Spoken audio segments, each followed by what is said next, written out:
નમસ્કાર, આપ જોઈ રહ્યા છો દિવ્ય ભાસ્કરની મોર્નિંગ ન્યૂઝ બ્રીફ. આપની સાથે હું છું પ્રિયંકા. નજર કરીએ એ સમાચારો પર જે રહ્યા હેડલાઇન્સમાં. રાજસ્થાનમાં જેસલમેર બસ આગ અકસ્માતમાં મૃત્યુઆંક 21 પર પહોંચ્યો છે. તપાસમાં જાણવા મળ્યું કે બસ અકસ્માતના 5 દિવસ પહેલા જ ખરીદવામાં આવી હતી અને તેને ગેરકાયદેસર રીતે નોન એસીમાંથી એસીમાં કન્વર્ટ કરવામાં આવી હતી. આ કેસમાં 2 અધિકારીઓને સસ્પેન્ડ કરાયા છે, જ્યારે બસ માલિક અને ડ્રાઈવર સામે એફઆઈઆર દાખલ કરાઈ છે.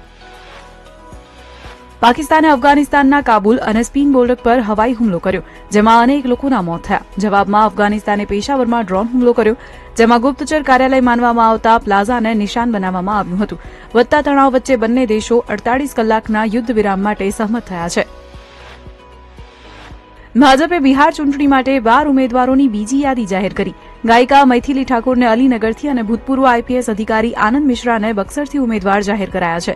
મૈથિલી 14 ઓક્ટોબરે પાર્ટીમાં જોડાયા હતા, જ્યારે આનંદ 19 ઓગસ્ટે જોડાયા હતા. નીતિશ કુમારે ચિરાગ પાસવાન દ્વારા દાવો કરાયેલી 5 બેઠકો પર પણ ઉમેદવારો ઉભા રાખ્યા છે, તો પ્રશાંત કિશોરે જાહેરાત કરી હતી કે તેઓ ચૂંટણી નહીં લડે. ગાઝામાં હમાસે 8 લોકોને ઇઝરાયેલી જાસૂસ હોવાના આરોપ લગાવીને રસ્તા પર ગોળી મારી દીધી. વાયરલ થયેલા વીડિયોમાં તેમની આંખો પર પટ્ટી બાંધીને ગોળી મારી દેવામાં આવી હોવાનું દેખાઈ રહ્યું છે.